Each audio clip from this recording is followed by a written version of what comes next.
Assalamualaikum warahmatullahi wabarakatuh.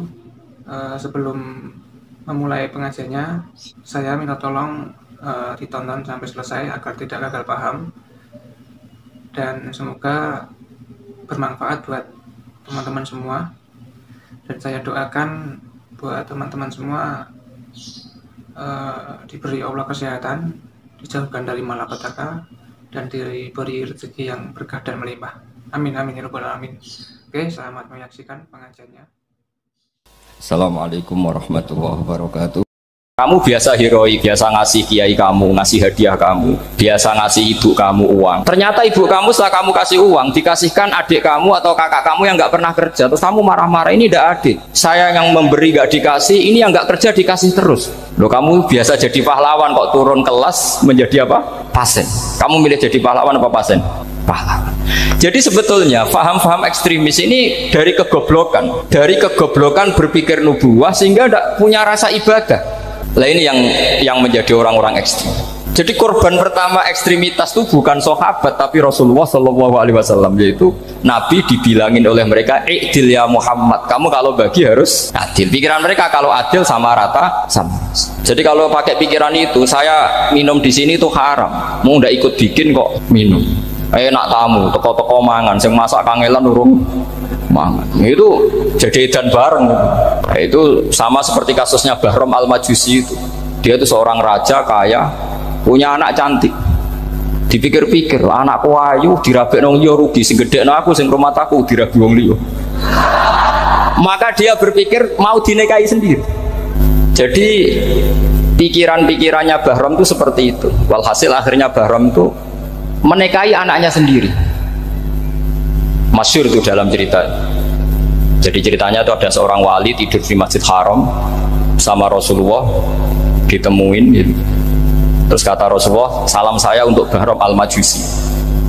Ternyata dicari-cari nggak ada Bahram lain kecuali Bahram yang berdua, bahkan anaknya sendiri mau dinikahi.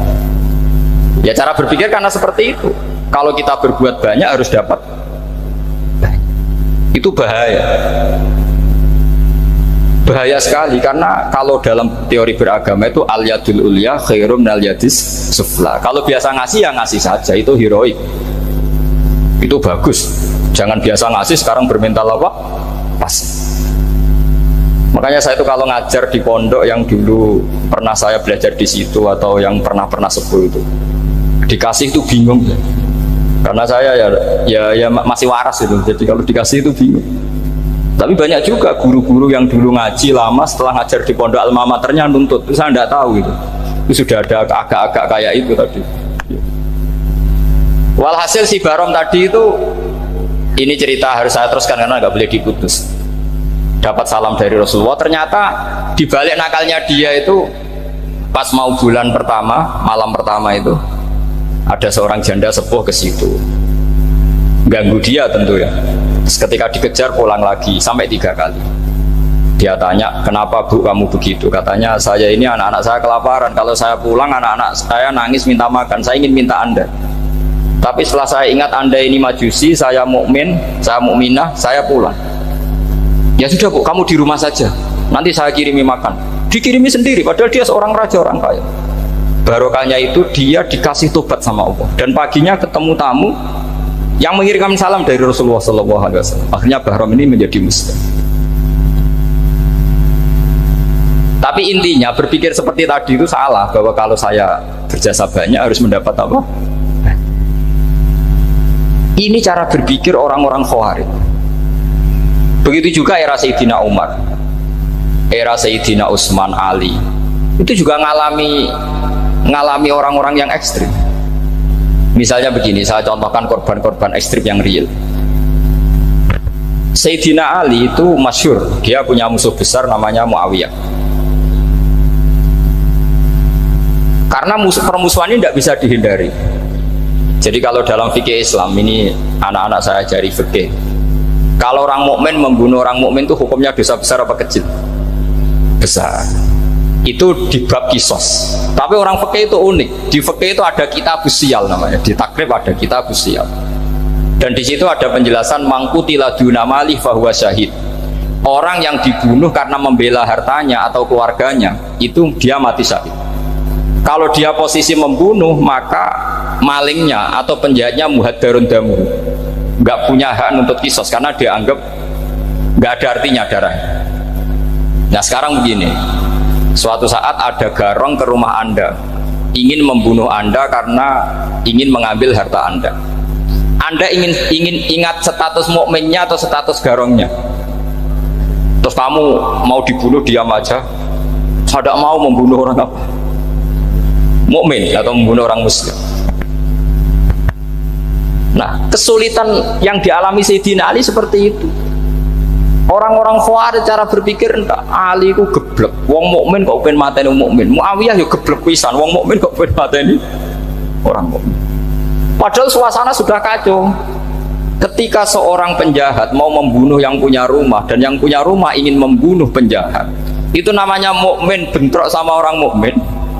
Apa orang benar sahibul hak ingin mempertahankan haknya? Tidak sampai saya tanya. Itu sahibul hak, yaitu yang punya rumah ingin mempertahankan haknya. Meskipun dalam duel ini kadang terjadi pembunuhan. Nah di sini ini ya, ulama ahli sunnah menyebut masalah istihadiyah. Kelompoknya Sayyidina Ali mempertahankan nyawanya meskipun dengan cara membunuh pasukan Muawiyah. Pasukan Muawiyah juga mempertahankan nyawanya meskipun harus membunuh pasukan Ali. Zaman itu susahnya istihad seperti itu. Tapi orang Khawarij cara berpikir enggak, ini biang keladi masalah itu Ali sama Muawiyah. Akhirnya mereka malah rapat, ya sudah dua-duanya bunuh saja. Ya masyhur itu, akhirnya Sayyidina Ali dibunuh oleh orang Khawarij. Makanya ini penting ya, pentingnya ngaji seperti ini. Jadi kamu harus dilatih berpikir nubuwah. Ya dilatih berpikir apa? Nubuwah, disebut al ulama warasatul anbiya. Meskipun dengan cara yang ekstrim, tapi pikirannya saja, jangan perilakunya. Saya punya contoh sekian kasus, sekian tragedi. Misalnya begini, saya itu dulu punya teman, dia soleh, bisa baca Fathul Mu'in. Dia itu janggal, bilang sama saya, Gus, tidak biasanya Rasulullah itu agak-agak nyindir orang fakir. Ini kok ada hadis kadal fakru ayakuna kufur, bahwa kefakiran itu mendekati apa? Kekufuran. Dia itu aneh sekali. Biasanya tidak biasanya Rasulullah kritik seperti itu. Walhasil ini singkat cerita, anak ini ngalami satu trauma. Dia itu miskin. Gara-gara miskin gitu jadi buruhnya orang non muslim. Dan sering disuruh nganter majikannya itu ke tempat-tempat lokalisasi. Dia mulai mikir, ini gara-gara fakir saya harus nganter orang ke lokalisasi. Mulai ingat dia, Sodaqah Rasulullah, ini gara-gara fakir saya jadi pengantar orang ke lokalisasi. Suatu saat majikannya itu benar-benar bangkrut, malah dari disuruh nganter, pokoknya carikan yang cantik bawa sini. Pusing, waduh. Nah, dia akhirnya walhasil lari terus keluar, terus dia cerita betapa ekstrimnya fakir, sehingga gara-gara fakir saya harus jadi penolong orang yang mau apa masih. Anda boleh berpikir ekstrim, tapi ekstrim dalam melawan kemungkaran itu tadi. Saya nggak boleh jadi fakir, tapi takutnya fakir yang nanti jadi alat kemas. Imam Ghazali juga punya contoh seperti itu. Imam Ghazali pernah marah besar ketika tren di Baghdad itu orang belajar fikih semua. Hatta la yakuna thamma tabibun illa min ahli dhimmah, kata beliau. Sampai di Baghdad itu tidak ada dokter kecuali orang kafir dhimmah. Akhirnya kalau ada ulama sakit, saya masih ingat pas kecil, kalau ada ulama sakit itu tidak boleh dibawa ke rumah sakit. Takutnya ketemu dokter muslim, non muslim malah disuntik langsung apa? Mati. Akhirnya ulama saat itu berfatwa, orang Islam harus ada yang jadi dokter. Banyaklah gus-gus yang sekolah kedokteran. Yang masyhur ya seperti Sahal itu, Sahal bin Abdul Fattah. Itu dulu putranya Ki Fattah yang menolong Mbah Mahfud saat sembunyi. Saking idolakannya Basal, anaknya dinamakan Sahal, tapi dia jadi dokter spesialis bedah. Begitu seterusnya urusan negara. Dulu itu orang jabat itu tidak boleh, karena jabat itu dekat dengan syubhat, dekat dengan haram. Tapi gara-gara pejabatnya non muslim, kalau bikin aturan ya ala non muslim. Ulama akhirnya sadar, andikan kita yang jabat pasti tidak seperti itu. Bisa bikin perda ini, bisa bikin pelaturan begini yang menguntungkan Islam. Nah, jadilah banyak pejabat yang sekarang muslim. tempat-tempat maksiat diobrak-abrik sama Satpol PP macam-macam, kita untung. Tapi kalau orang-orang Khawarij pikirannya pokoknya pejabat itu dekat dengan haram, dekat dengan syubhat. Padahal dengan kita jabat bisa bikin perda atau apa yang menguntungkan nopo Islam. Kemudian menjadi masalah baru secara fikih. Ini adik-adik dengerin biar kulino senam fikih. Kalau caleg soleh, misalnya Mas Nadif nyalek, ini tadi tak guyoni, mau jadi bupati ndak, kalau ya mau usah dukung. Jadi misalnya gini ya, Zaid sama Bakar, misalnya Bakar itu orang soleh, mau jadi calon lurah. Dia tahu kalau dia lurahnya kampung lebih baik.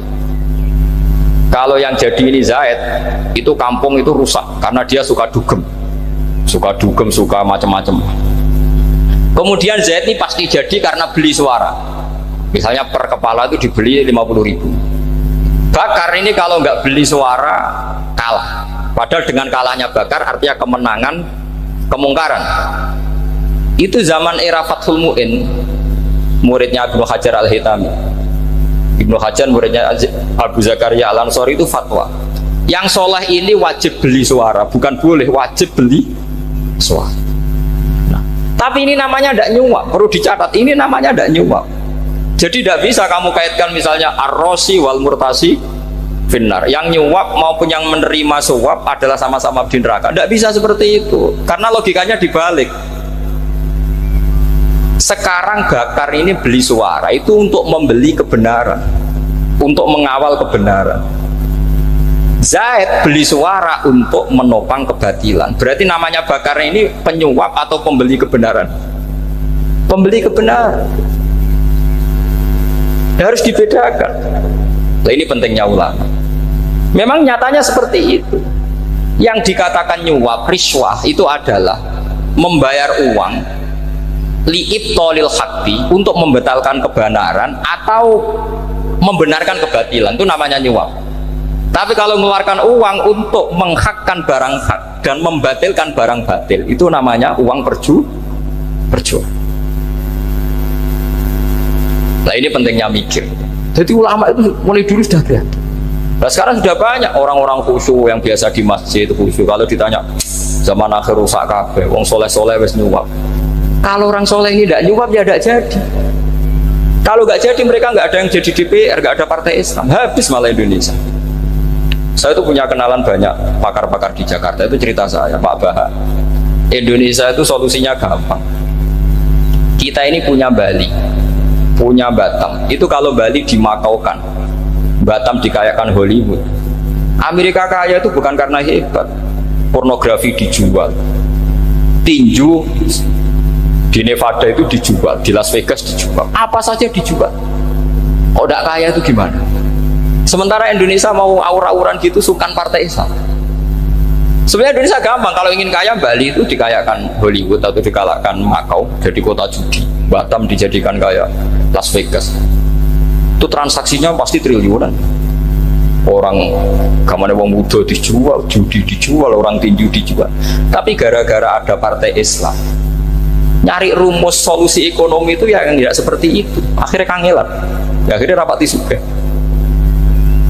Tapi barokah, tetap barokah partai apa? Yang menangnya caleg-calegnya rata-rata ya beli. Kalau tidak beli habis. Saya bukan menghalalkan nyuap, enggak. Kalau nyuap tetap haram ila yaumil qiyamah. Tapi kalau suratul masalah seperti ini kamu mengatakan suap, itu beda. Ini suratul masalah yang tidak ada kaitannya dengan suap. Asal lawannya batil ya, kecuali lawannya sama-sama hak. Dua calon di kampung itu soleh sama soleh. Ini yang soleh bayar nggak boleh, karena siapapun yang jadi soleh itu nggak boleh. Makanya kalau cari musuh yang dolim biar halal ya. Iya, saya pernah ditanya seorang dosen, Gus, saya ini kalau baca sejarah perang Badar atau perang Uhud, yang saya tidak nerima itu satu, kenapa setiap ghanimah harta orang kafir dan istrinya orang kafir kok disita orang Islam, dan yang perempuan jadi amat kemudian juga digauli orang Islam, yang hartanya orang kafir juga jadi asetnya orang Islam, kok kayak garam. Dia tanya seperti itu sama saya. Terus saya jawab, kalau sampean ada garong dan kemudian bawa senpi, senjata api, kemudian garong Anda, penjahat Anda lumpuhkan, ya senpi itu harus Anda kembalikan. Monggo penjahat ini kagungan jenengan beto wangsul, karena ada milik Anda, harus dikembalikan. Wah, tidak bisa Bapak, kalau saya kembalikan pasti dipakai jahat lagi, dipakai kriminal lagi. Ya sama, kalau asetnya orang kafir dikembalikan ke orang kafir akan menjadi aset kekafiran lagi untuk menghancurkan kita. Nah, perempuan juga sama. Perempuan itu alat produksi. Jika perempuan tadi dikembalikan ke orang kafir, maka kamu menolong populasi orang kafir. Ya seperti itu. Paham? Makanya disita dalam perang loh ya, tapi dalam perang yang legal. Nah itulah kenapa amat halal. Makanya di Quran itu illa ala azwajihim aw ma malakat aiman. Paling enggak itu masih ada ulama atau pemikir atau ustadz siapa saja yang bisa memahami logika apa? Islam. Nanti kalau ulama ini sudah meninggal, orang akan mencibir Islam dengan cara mengatakan Islam itu jahat, yaitu menyita hartanya orang kafir dan istrinya orang kafir setiap kali terjadi perang. Karena pemikiran ini pasti sama-sama kutubnya, sama-sama ekstrim. Nah ini penting saya katakan. Makanya masyhur itu perdebatan Sayyidina Ali dan Muawiyah. Ini saya kutip sedikit. Ini ya sama-sama berpikir ekstrim, tapi ekstrim yang baik. Walhasil dalam satu kerja bakti di Masjid Kuba, itu ada sahabat namanya Ammar. Ini di depan umum, ini penting. Kalau dalam ilmu hadis di depan umum ini penting karena nanti menjadi mutawatir. Beda dengan hadis yang Nabi ngendikan sama 1-2 sahabat, namanya hadis ahadi. Di depan umum Nabi guyon gini sama Ammar, ya Ammar waihak aktuluka alfiatul baghiyah. Ammar, kamu ini nasib kamu itu agak sial. Karena nanti yang membunuh kamu itu kelompok yang tidak benar. Alfiatul baghiyah itu kelompok yang tidak benar. Itu disaksikan sekian sahabat. Walhasil suatu saat Ammar ini ikut perang dan ikut pasukannya Ali dan terbunuh oleh pasukannya Muawiyah. Seneng Ali.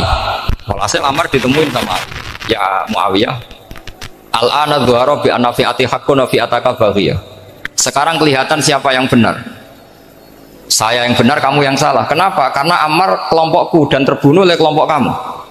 Padahal kata Rasulullah yang membunuh Ammar adalah kelompok yang salah. Tapi Muawiyah pintar sekali, dia jawabnya gini, laula kama kutila Ammar. Ammar terbunuh karena bela-belain kamu. Kalau kamu tidak nyuruh dia perang juga gak terbunuh kan. Jadi kamu ikut andil terbunuhnya siapa? Ammar. Tapi apa kata Sayyidina Ali? Idzan qatala Rasulullah Hamzah. Kalau teori itu Anda pakai, Rasulullah pun membunuh Hamzah. Sekarang Hamzah perang karena suruhan siapa? Rasulullah. Yang membunuh Hamzah siapa? Wahsy. Kalau teori itu Anda pakai, berarti Rasulullah pun membunuh Hamzah. Terus fasa kata Muawiyah, atau Muawiyah diam. Jadi fikih pun tuh diputuskan lewat pikiran ekstrim, tapi bukan ekstrim yang merugikan orang lain. Ya, kalau merugikan orang lain namanya sudah la dororo wala dirar, dia menyalahi aturan itu. Makanya saya pernah ngaji di sini dulu ketika tahun kemarin. Fikih-fikih Islam itu punya rumus, itu ya gara-gara pikiran ekstrim sebetulnya. Saya pernah nyontohkan adalah orang tuh kalau sholat jenazah itu mayitnya di depan. Itu ulama fikih tidak ada yang punya alasan. Mau hanya bilang gini, hakadha wajadna salafan wa khulafan. Mulai dulu kalau nyolati mayit ya jenazahnya di depan. Ya hanya gitu saja, tidak punya alasan. Makanya ulama lain mengatakan tidak apa-apa jenazah di belakang, yang sholat di depan. Kenapa? Fa innaha laysat bimanzilatil imam. Memangnya jenazah imam harus di depan.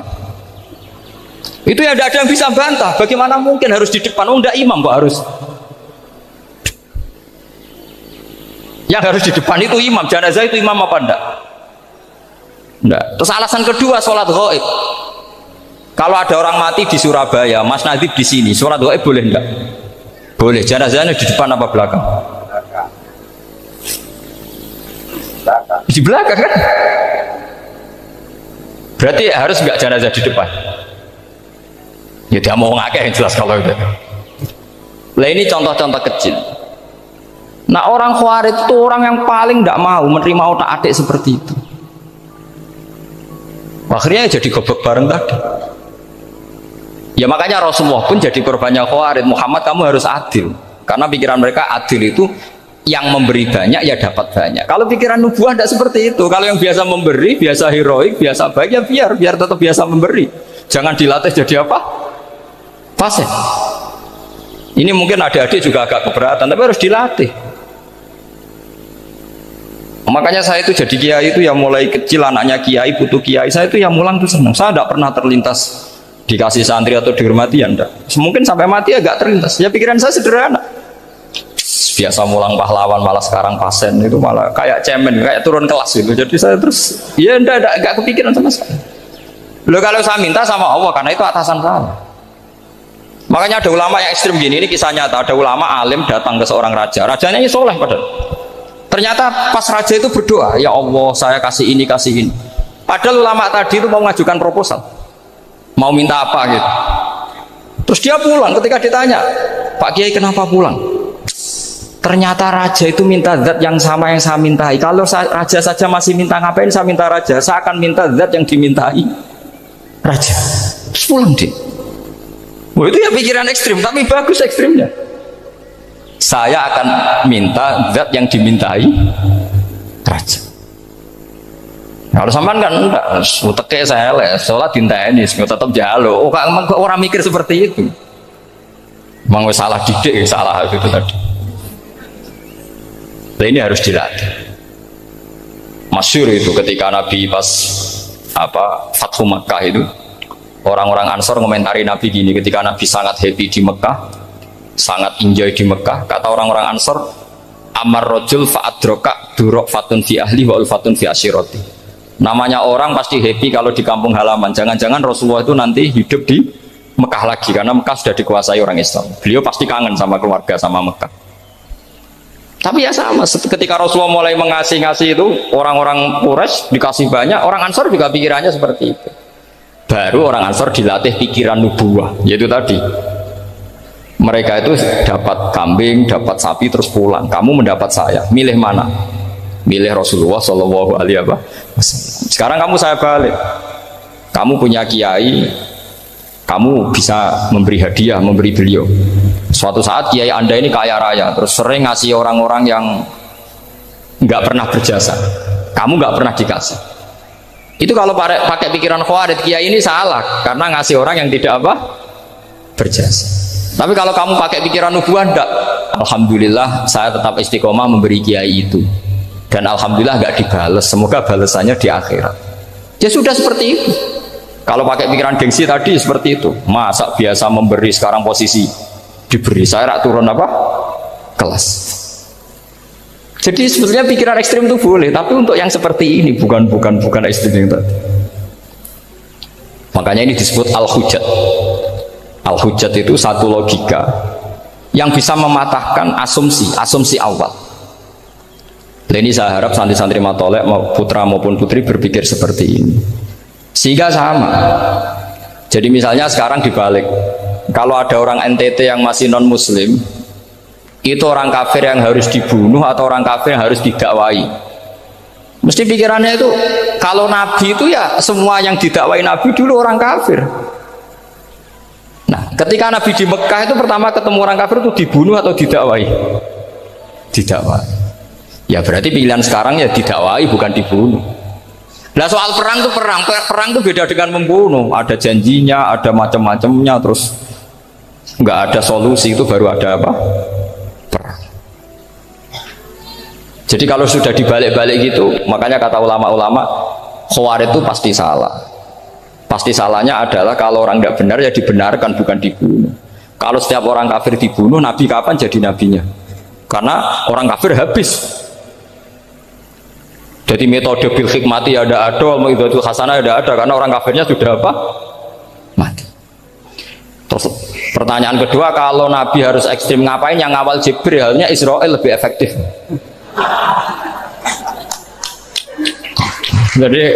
Jadi kalau sama-sama ingin ekstrim, Nabi itu nggak usah dikawal Jibril, kan tidak efektif kan? Harusnya yang ngawal itu siapa? Israel. Kan nggak repot kan? Nah, jadi saya mohon ini saya cerita. Jadi korban pikiran ekstrim itu bukan siapa-siapa. Pertama itu Rasulullah. Akhirnya Rasulullah menjelaskan, ya beginilah cara berpikir nubuah. faktor ekstremitas itu bisa latihan ya, sebenarnya bisa latihan di fikih. Karena fikih ini cerminan dari pikiran ulama. Ya, cerminan dari pikiran apa ulama yang tidak tekstual. Ya, seperti gini ya. Tasaddaqa Rasulullah so'an min tamrin au so'an min aqidin. Ketika zakat fitrah itu Rasulullah mengeluarkan satu sok tamar. Tamar itu kurma. Kalau menurut tekstual berarti zakat fitrah harus pakai kurma.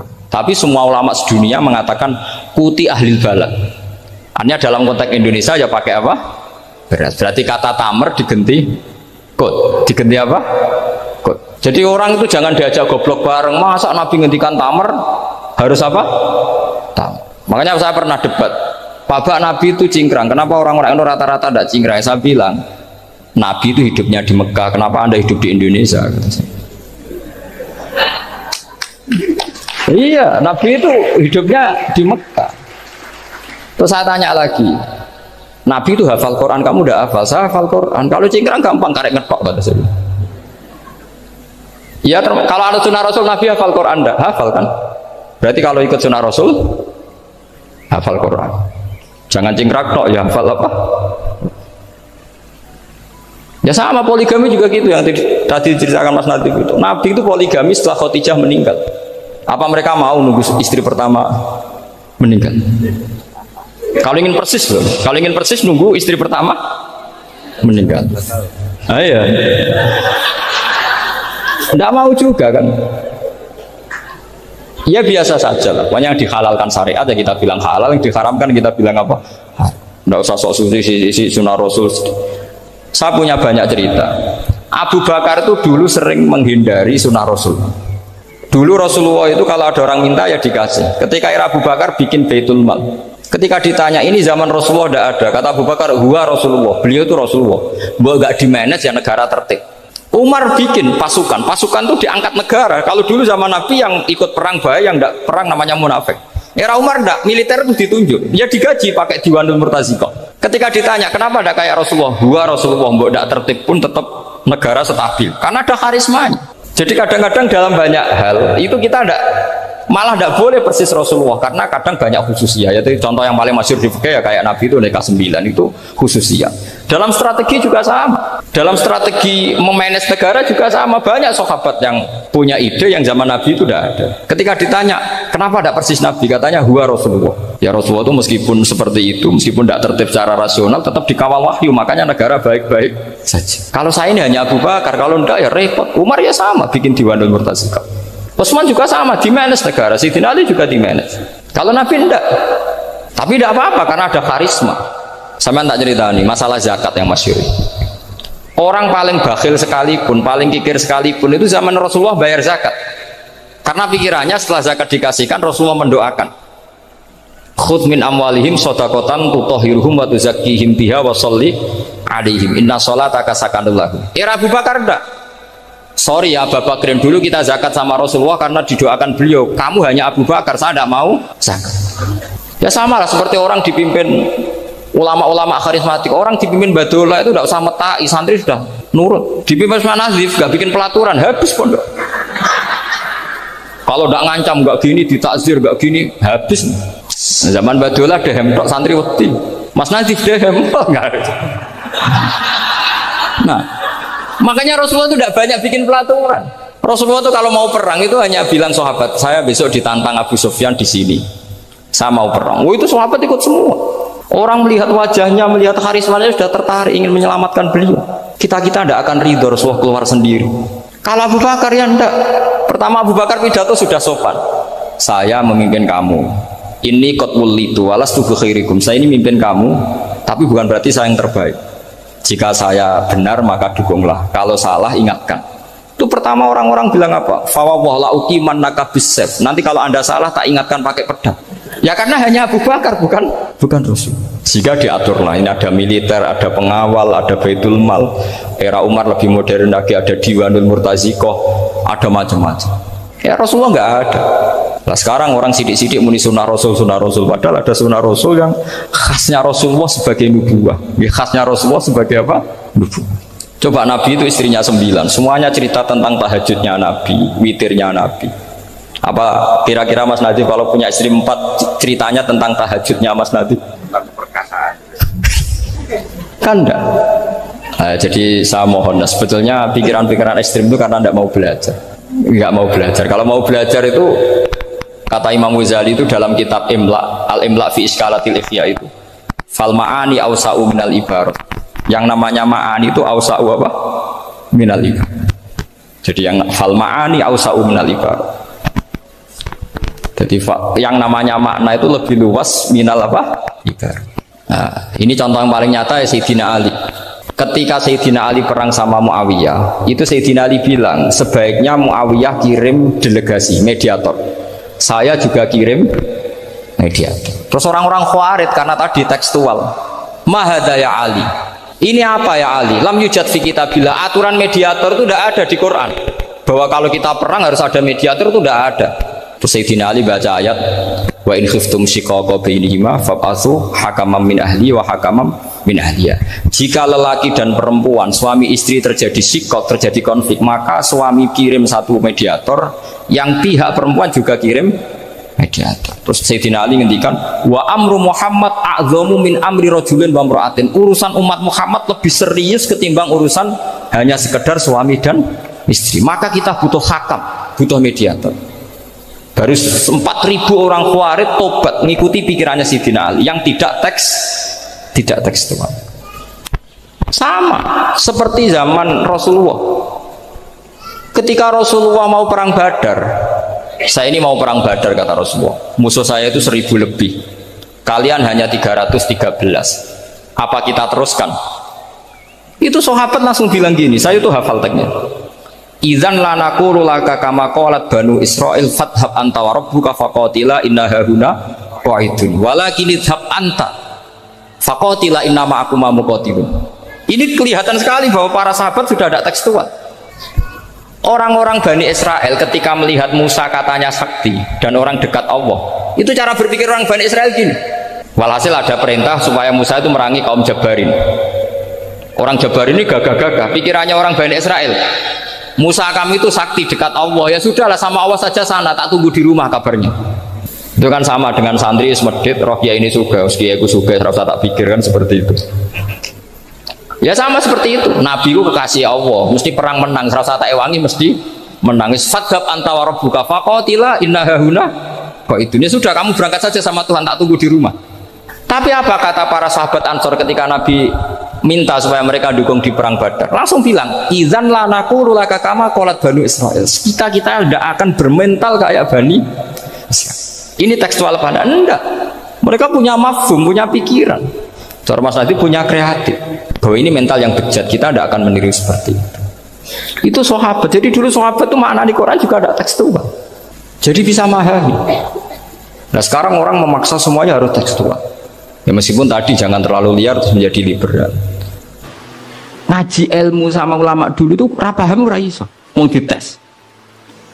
Imam Syafi'i itu ngaji Imam Malik itu dites. Maca muwatta dhisik, disinaoni sik lagi ngaji Imam Malik. Terus dites. Sufyan Ats-Tsauri nate ngetes Imam Syafi'i ngene, cara kowe mesti gagal. Tes-tesane ngeten.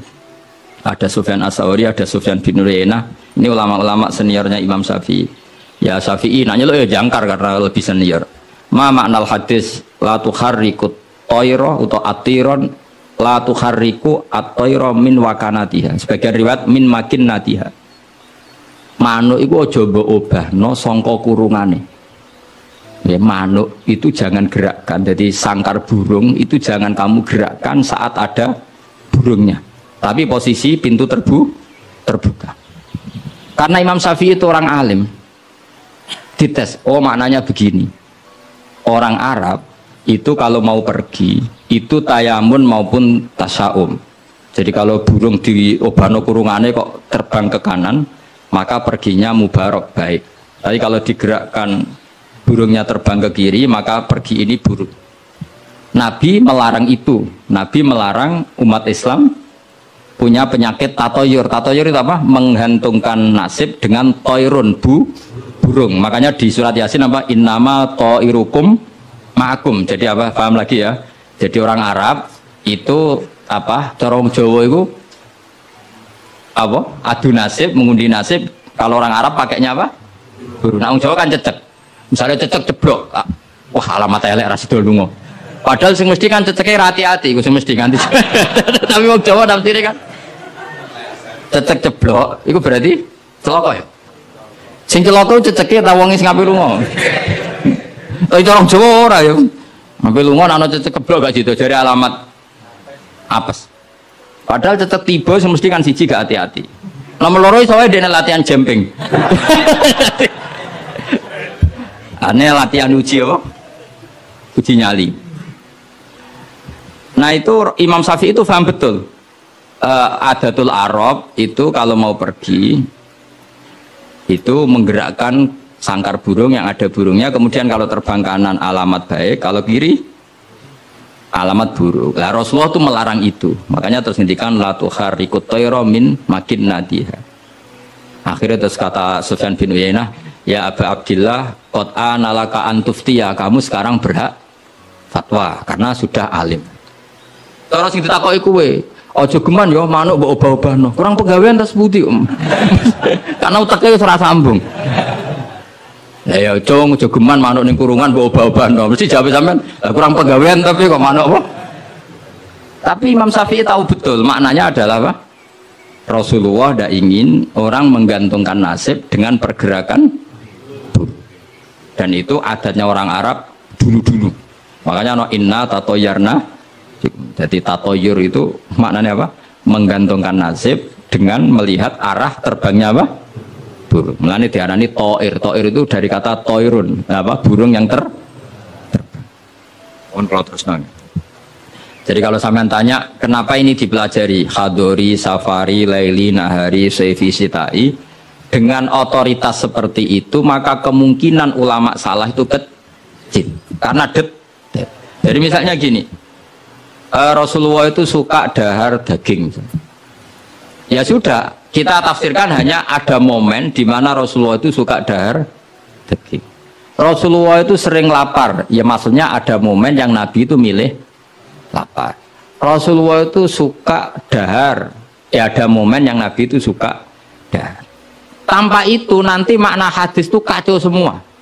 Apa? Kacau semua. Karena makna hadis itu otoritasnya itu terserah kita. Maksudnya terserah kita gimana? Misalnya begini, awas rungono, awas sekali Pak, sekali salah setengah kafir. Pasti kafir swasta, betul kafir tenan. Nggak, coba misalnya begini, enggak ini saya bedai. Wis akang alillah alhamdulillah. Ittaqu waha, kena makna nih coba, ndak jawab saja. Ittaqu wadiya sira kabeh. Takutlah sama Allah. Dengan cara apa coba? Wah, aku mbek Allah wedi terus kabeh melayu menghindari Allah. Tapi lafaz yang sama dipakai ittaqun nisa, takutlah sama perempuan. Sama istri serius, wis takut ora usah dikongkon wis takut. Ada lagi misalnya nyon sewu ittaqul hayyah, kamu takutlah ular. Ittaqul faqra, takutlah sama kefikiran. Sama-sama kalimatnya takut, tapi tetap proporsional sesuai makna yang terkait. Ittaqullaha bitaat, takwalah Allah dengan melakukan taat. Justru takwa kepada Allah itu kita harus menuju Allah. Ya saya ulang lagi ya. Takwa kepada Allah itu justru harus menuju Allah. Sehingga monggo mriki, foto mriki. Foto niki sami. Saudara antum ini. Saya ulang lagi ya. Lafaz itu akan proporsional sesuai konteksnya. Dan ini para pendengar harus tahu. Misalnya saya ulang lagi ya. Ittaqullaha, takutlah kepada Allah. Apa artinya kita menghindari Allah? Kalau kamu takut ular, takut perempuan cantik, kena fitnahnya harus menghindar. Kalau takut Allah, kalau menghindar kan malah salah. Makanya di Quran ada ayat gimana? Wa dzannu alla malja'a minallahi illa ilaih. Ada 3 sahabat yang melakukan kesalahan, yaitu takhalluf anil jihad. Beliau terlambat mengikuti perang Tabuk. Singkat cerita dineng Kanjeng Nabi sampai 50 hari. Semua sahabat diperintahkan Nabi jangan omongi dia. Hujron dineng. Sehingga ketika dineng itu mereka sudah selesai hidupnya. Ini disebut wa alas salasatil ladzina khulifu hatta idza daqat alaihimul ardu bima rahubat wa dhannu, saat terusnya itu sampai wa dhannu alla malja'a minallah illa illah. Ketika dineng Nabi, dineng sahabat, wah entek urip. Bareng ngrasa entek uripe terus beliau iktikaf di masjid, bahkan menyancangkan diri, mengikatkan diri di tiang masjid, dan dia berjanji semua hartanya diamalkan, semua hidupnya diibadahkan, dan dia mengira sudahlah saya tidak bisa lari dari Allah kecuali menuju Allah itu sendiri. Jadi unik kan, takut Allah itu artinya apa? Justru harus mendekat. Kamu takut kiai, semua kiai kita hormati, kita hormat sama Mbak Arwani, Mbah Mun, hormat sama Mbak Hasyim Asy'ari. Tapi hormat kita, takut kita malah kalau ada kiai ngaji kita mendekat. Tapi kalau takut ular kubra harus lari. Nah, sama-sama kalimatnya takut. Nah, bayangkan kalau makna di Quran seperti ini tidak oleh ahlinya, betapa salahnya. Sama-sama kalimatnya takut. Tetapi dengan banyak pengetahuan yang musalsal ila Rasulillah sallallahu alaihi wasallam, kita tahu proporsi ittaqun nisa kayak apa, ittaqullah kayak apa, ittaqul hayah kayak apa. Cinta juga gitu, cinta kepada Allah kayak apa, cinta kepada Rasul kayak apa, cinta kepada perempuan kayak apa, cinta pada teman kayak apa. Semuanya redaksinya juga hub, mahabbah. Tapi orang akan proporsional. Makanya ulama itu kalau ngendikan lafadz yang sama itu ditafsiri beda-beda. Misalnya gini, yang paling terkenal. Nak kira atau krungu ya kebangetan. Inna Allaha wa malaikatahu yusholluna 'alan nabi. Wassalat minallah ar-rahmah wa minal malaikah istighfar wa minal adami tadarruun wa du'aun. Coba, Allah itu kan di atas Rasulullah Muhammad. Apapun hebatnya Kanjeng Nabi kan di bawah Allah. Berarti Allah di atas Kanjeng Nabi. Maka ketika ada ayat gini, Inna Allaha saat temennya Allah Ta'ala yusolli misalnya, maca sholawat sopo Allah, maca ni sholawat Allah mending ini, Allahumma sholli ala Muhammad. Loh Allah dia kok muni Allahumma terus piye kan gitu, paham ya? Tentu redaksi ini Allah ya usolli ala Muhammad, saya menambahkan rahmat kepada, ya langsung jadi usolli ala Muhammad azidu alaihi rahmatan, saya menambahkan dia tak kasih rahmat. Wa minal malaikati istighfarun, ketika seorang malaikat disebut membaca sholawat kepada Nabi, artinya malaikat memohon kepada Allah supaya menambahkan sholawat atau istighfar. Nah kita ini kan wong sombong. Kita semua ini nak wong sombong, nak dongakno Kanjeng Nabi, wong kowe dhewe nasib ora jelas kok dongakno wong sing jelas. Ya demen guyu malaikat. Ya Allah, tolong ya Rasulullah itu jenengan sakit ini, nak orang bahaya kafir. Maka ketika kita baca sholawat kepada Nabi itu bentuk tadarruk kita, bentuk DPDP kita. Ya Allah, jasanya Nabi yang begitu banyak, saya tidak mungkin membalasnya. Sehingga urusan balas membalas budinya saya pasrahkan jenengan. Sehingga sholawat dari kita itu pengganti doa jazallahu anna Muhammadan bima huwa ahlu. Balaslah ya Allah Rasulullah Muhammad dengan status yang beliau miliki. Karena kita ini utang jasa tapi tidak berkutik mau balas pakai apa. Sehingga sama-sama sholat. Minallah maknanya pemberian, dari malaikat maknanya istighfar, dari kita maknanya tadarruk. Semuanya katanya sholat. Jadi makna itu pasti ada proporsinya. Ada apa? Proporsi. Dan itu lama tahu.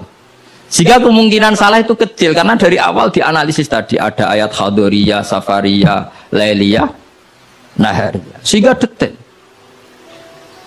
Nah, barokahnya ngaji ini kamu kemungkinan mufasir ulama dulu salah itu kecil sekali karena tadi terhitung. Bahkan per kalimat itu terhitung.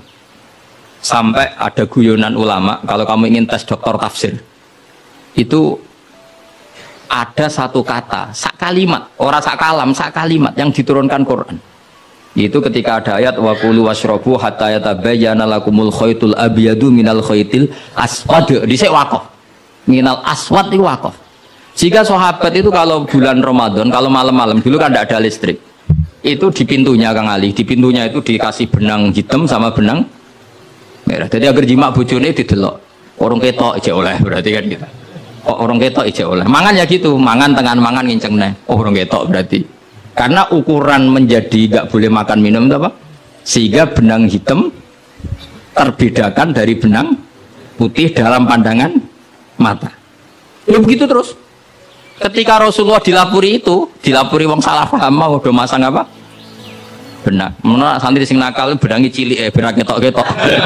Nah benangnya gede kan gampang ketok. Akhirnya Jibril teko, orang ngono mat maksudnya umatmu salah paham. Iki aja ana sak kata surung tak turun nominal fajr. Jadi minal fajr itu satu-satunya contoh ning Quran sing turun mau sak kalimat tok. Jadi Jibril kok langit medun ning bumi, iku mau nggawa minal fajr.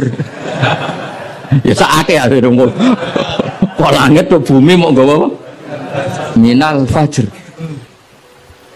Iku Jibril mau turun apa? Minal di kemungkinan para ulama salah itu kecil karena tadi sanatnya musalsal ila Rasulillah Shallallahu Alaihi Wasallam sampai ketika ayat itu dibaca Nabi saat di rumah Sayyidah Aisyah, temanya adalah pembebasan Aisyah dari tuduhan apa? Zina. Terus peristiwanya sama siapa, tuduhannya siapa, yang menuduh siapa, itu detail sekali. Yang menuduh adalah orang-orang munafik. Terus Sayyidah Aisyah tersiksa karena omongannya si A si B.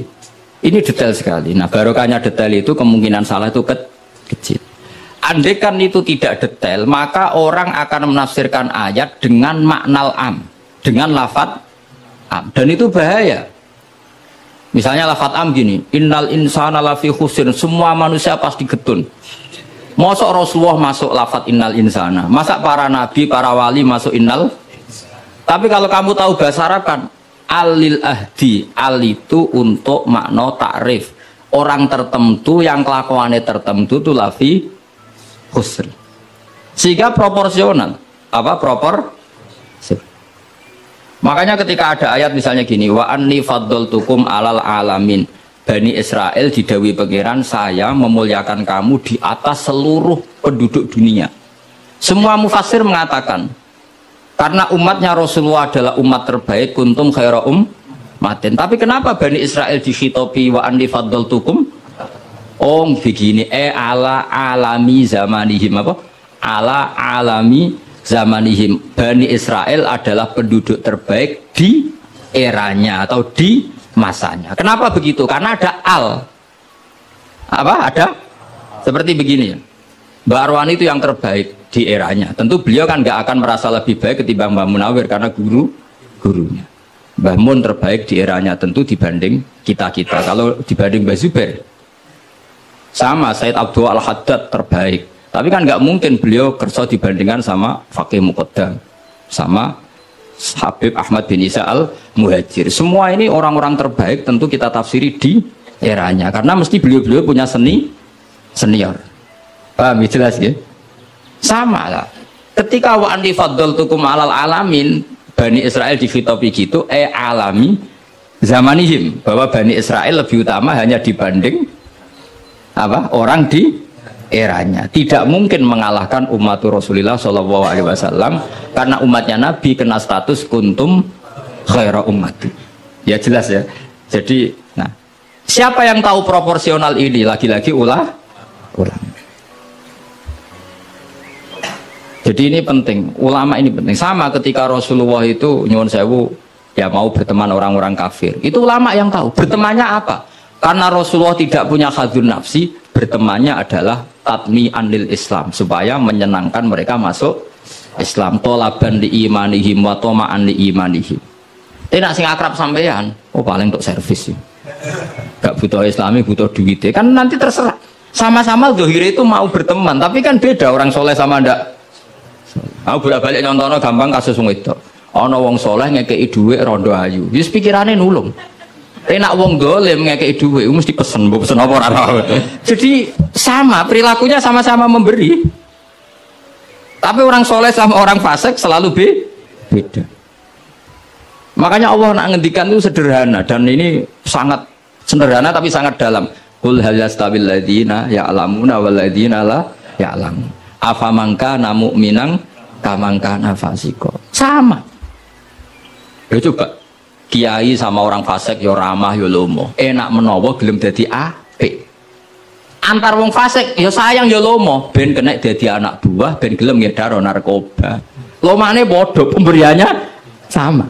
Sing kiai memberi ben orang ini jadi baik, sing bandar narkoba memberi ben gelem dadi anak buah. Memberinya sama. Perhatiannya yang beda apa? niatnya, karena tidak akan sama afamangka mu'minang kamangkana fasiko. Lah saya ingin Quran itu dibaca seperti ini sehingga kualitas maknanya terjaga. Karena bawa kaya kue terus diterjemah, apakah orang mukmin sama dengan orang fasik? Jawab tidak. Itu bangunnya apa ujian masuk madrasah aliyah. Bocok orang karu-karuan paham itu. Jadi sing detail ya, ngaji Quran sing detail. Jadi afamangka mu'minang kamangkana fasik. Makanya Rasulullah nanti ngendikan, dan hadis ini saya pegang betul, jangan geman salah paham sama orang soleh yang alim, karena motifnya pasti kebenar meskipun dohirnya salah.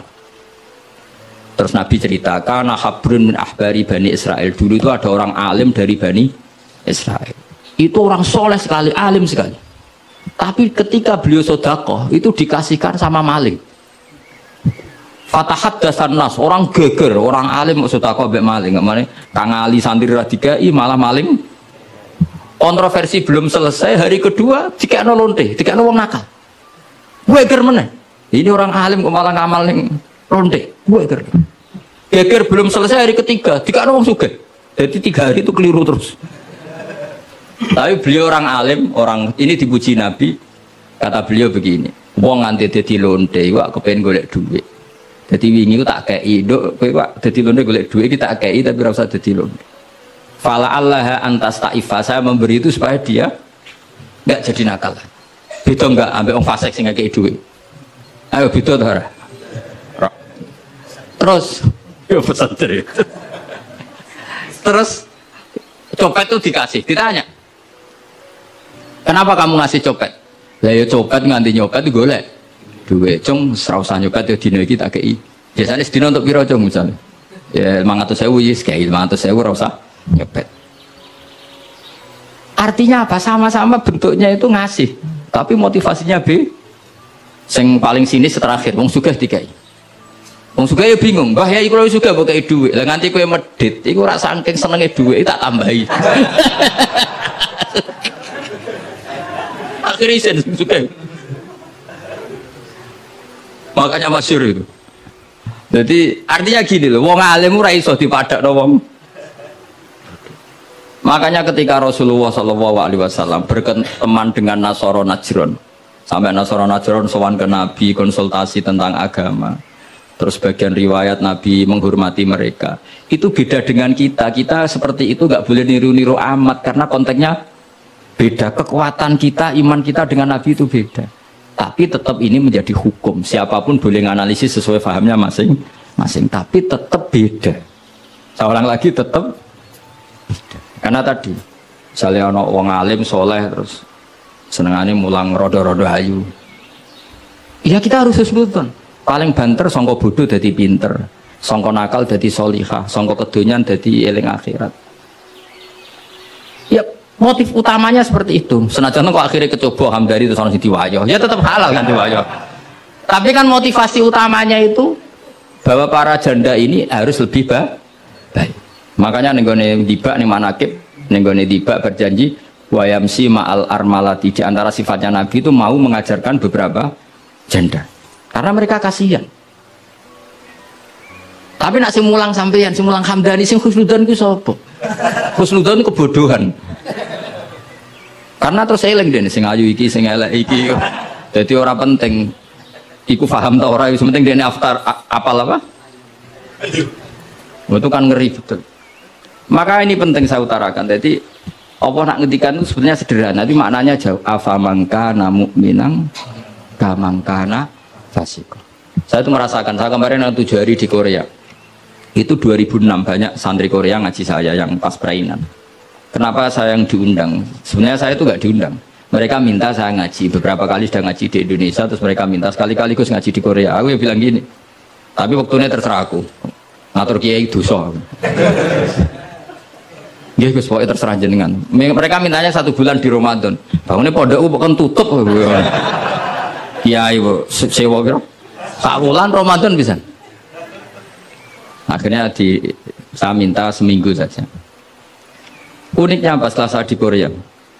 Tahun 2006 tukang Ali Imron itu mereka ngaji saya di Jogja. Delalah saya pas nerangkan ayat ya ayyuhalladzina amanu alaikum anfusakum la yadurrukum man dhalla idza tadaitum. Wahai orang-orang yang beriman, jaga diri kamu secara baik-baik. Setelah kamu menjaga kebaikan kamu, setelah kamu menjaga iman kamu, setelah kamu menjaga konsisten istiqomah kamu, la yadurrukum man dhalla idza tadaitum. Orang sekeliling kamu sesat enggak masalah. Kamu hidup di Jakarta enggak masalah, di Hong Kong enggak masalah, di Thailand enggak masalah. Yang penting kesehatan kamu terjaga. Itu mereka terinspirasi. Itu satu-satunya ayat Gus yang menjadi kita nyaman hidup di Korea. Ustadz-ustadz di sana merasa nyaman. Enggak apa-apa kita dikepung orang ateis, dikepung orang macam-macam. La yadurrukum man dhalla idza tadaitum. Akhirnya dikenang. Nasihat saya itu dikenang.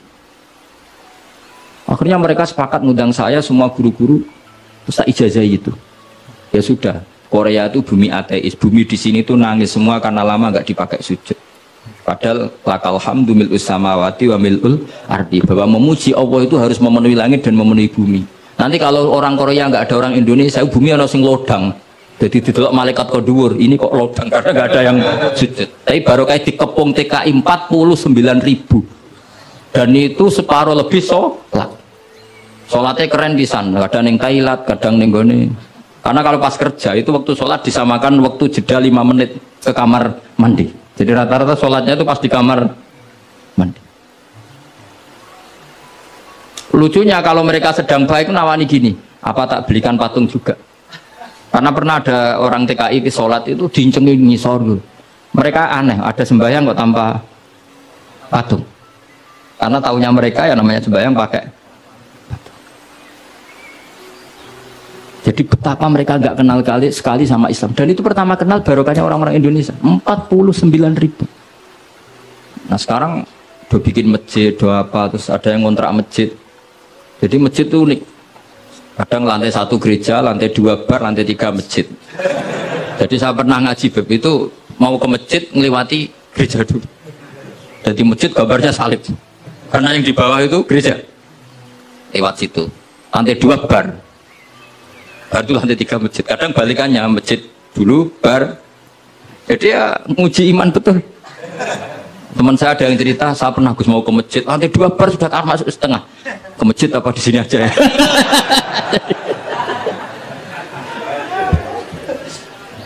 Tapi ya tadi, makanya kita semua syukur betul umatnya Rasulullah Shallallahu Alaihi Wasallam itu dikawal Quran ila yaumil qiyamah. Jadi yang dikawal Quran bukan orang Kudus saja, bukan orang yang daerahnya mayoritas Muslim saja, termasuk orang yang di Korea, di Uni Soviet juga dijaga Quran. La yadurrukum man dhalla idza tadaitum. Saya punya dokumennya ya, orang-orang Rusia Kang Ali ketika Uni Soviet itu mengkooptasi 100 tahun. Itu orang-orang Islam turunan Uzbek, turunan Syria, turunan Arab. Itu kalau ngajarkan tauhid itu di basement, di bawah tanah. Karena mereka dipaksa menjadi komunis. Tapi Allah itu maha kuat. Allah wal qawi, Allah itu zat yang kuat, gak terkalahkan. Mereka selalu ngajar anak-anaknya di bawah tanah untuk ngajarkan tauhid. Dan doa mereka didengar Allah. Akhirnya Uni Soviet hancur menjadi negara persemakmuran. Tapi sekali menjadi negara persemakmuran langsung menjadi negara Islam, yaitu Ceknya Uzbek Tajikistan. Laukanu khina kufrihim tidak belajar Islam maka tidak bisa mendirikan negara Islam. Tapi karena mereka ketika dikooptasi Uni Soviet tetap belajar Islam, sehingga pertama merdeka langsung negara Islam. Andai kan mereka sudah meninggalkan Islam secara pelajaran maka tidak bisa mendirikan negara Islam. Tapi mereka ketika dikooptasi tetap belajar Islam meskipun sembunyi. Sebenarnya itu jenenge la yadurrukum man dhalla idza tadaitum. Jadi orang sekeliling kamu sesat gak masalah, asal komitmen kamu sendiri tercerahkan atau mendapat hidayah. Ya, saya itu ingin ya Quran-Quran seperti ini tuh mantep neng umat Rasulullah Shallallahu Alaihi Wasallam. Jadi eling-eling ya ayyuhalladzina amanu alaikum anfusakum la yadurrukum man dhalla idza tadaitum. Jadi kamu nggak usah takut zaman. Kayak apa Jakarta? Jakarta kata orang banyak kota maksiat gini-gini. Itu tidak benar. Banyak orang-orang alim. Siapa yang nggak ngerti Habib Mundir di era modern? Sampai Majelis Rasulullah besarnya juga di Jakarta. Siapa yang nggak ngerti keluarga Kuitang? Orang-orang alim yang non Habaib juga banyak. Dulu ada Mbak Syafi'i, sekarang ada Pak Sukron Makmun, Pak Nur Iskandar. Banyak teman-temannya bapak yang alim di Jakarta. Santri saya yang Jakarta ya banyak. Muhibin saya Jakarta ya banyak. Karena ketika orang itu baik, itu la yadurrukum man dhalla idza tadi. Uni Soviet kayak apa dikjayanya. Ketika mereka hancur, malah mereka akhirnya yang hancur dan berdiri negara-negara persemakmuran dengan asas napa? Islam. Jadi kowe ora usah kuwatir, wah iki negara Indonesia rusak tauhid kudu dihancurno. Wah, apa-apaan gak tau ngaji, yakin gak tau ngaji. Agama ini akan dijaga Allah ila yaumil qiyamah. Jelas dawe Nabi la tazalu ta'ifatun min ummati zahirina 'alal haq la yadurruhum man khalafahum. Sebagian riwayat la yadurruhum man nawa'ahum. Agama ini kata Nabi selalu umatku ini ada pembela-pembela kebenaran ila yaumil qiyamah kata Nabi. La yadurruhum man khalafahum, dan umatku yang bela kebenaran ini tidak akan terkalahkan oleh orang yang menentang mereka. Dulu ketika kita kecil, sampai pengajian kudu lapor Polres, mau balik di data, dia bener ya nih. Saat ini pengajian rasa diundang Polsek dorau. Bedanya kan jauh sekali. Dulu kan kayak kesulitan, sekarang kayak apa? Padahal kualitas ibadah kita mungkin hebat, udah mungkin mesti hebatnya wong dhisik. Tapi agama ini dijaga Allah. Nak cara kiai-kiai sing tasawuf dhisik digawa Imam Ghazali, Syekh Abdul Qadir Jilani. Iku agama mlaku. Berhubung agama diurusi pangeran, saiki digawa mudin ya mlaku. Mergo sing ngurusi pangeran. Cara sing ngurusi manusa agama iki wis tutup. Mergo sing gawa trimo mudin. Tapi berhubung dijaga pangeran, sing gawa rodok-rodok pidol wis tetep mlaku. Jadi Hamdani wis tetep mlaku. Ya memang Allah Ta'ala sudah janji la tazalu ta'ifat, ini dawuh Kanjeng Nabi. Dawuh Kanjeng Nabi tentu semakna dengan wahyu. Karena apa? Wa ma yantiqu 'anil hawa in huwa illa wahyu yuha. Jadi dawuh Nabi la tazalu ta'ifatun min ummati zahirina 'alal haq la yadurruhum man khalafahum. Jadi umatku akan selalu ada yang membela kebenaran dan tidak akan terkalahkan oleh yang menentang. Tapi syaratnya tadi loh ya, syaratnya seperti di Quran tadi, idah tadi itu. Kalau di Kudus bar bisa rame, tapi nyatanya pengajiannya Ki Saroni ya bisa rame. Artinya kebenaran sebenarnya nggak pernah kalah. Coba saya sekarang hitung saja, konser dangdut sama sholatnya Habib Syekh, pendatangnya banyak mana coba? Tetap menang Habib Syekh. Sekarang orang yang di bar sama ngaji Jumat pagi banyak mana? Banyak banget. Artinya kebenaran itu selalu menang. Lah repotnya kadang sih gak kebenaran itu hitung-hitungan.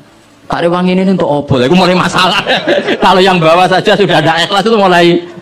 Asal yang bawa ikhlas, insya Allah tetap menang gitu. Bang tuh paham ya, orang saya tersinggung ya, biasa wae orang saya. Artinya Allah menunjukkan kebenaran kan sesuatu yang nggak menarik itu sebetulnya. Kok menarik biar dong kiai ini wis lanang jenggoten, briwoen, anak dulu artis kan karuan, sing disawang ayu. Lagi misalnya Khadrowan sing Hamdani Ali wis delok ngaji gini guri delok Hamdani itu untuk apa ya? Tapi yang menarik woy. Coba Vatikan, saya punya temen itu pernah main di Vatikan. Itu kan menarik, ada gondola, orang Eropa itu cantik-cantik, cek katoan cekak. Wajar lah kalau menarik. Tapi masih kalah dengan Ka'bah. Ka'bah wis kotak, pinggire wong brewok cobaan. Tapi wong mukjizat. Woi ku wong yo wedan tenan moro Ka'bah. Edan seneng banget ora edan basa Jawa, basa Arab. Orang wong Jawa nak darani seneng banget basa apa? Coba. Justru itu ketok mukjizate Ka'bah. Lah ya kalau orang ke Vatikan kan menarik, wajar kan akeh wong ayu, terus sungainya indah. Moro Ka'bah saja. Terus kota ireng pisan. Terus ngono wong Arab-Arab. Wotok-wotok kadang dituakoi. Wah, tapi wong Ka'bah itu keramat. Daya tariknya ya luar. Lu mau nuruti teori sosial, Ka'bah itu menarik enggak? Coba sama jawab. Ini justru itu keramate. Kiai yang ngono wis watuk nak mulang ra enak. Wadang mulang saking sepuh sidang itu. Tapi sing ngaji yo wae. Ana cano wis jaga penampilan, jaga image, berhubung niate rapati ikhlas. Lah wong yo ora seneng. Jaga wong itu. Jadi macam agama itu mesti iso jaga agama mau ikhlas tok mun ngandel kula. Karena wa ma umiru illa liya'budu mukhlishina lahuddin. Jadi agama ini hanya bisa dijaga oleh apa? Ikhlas.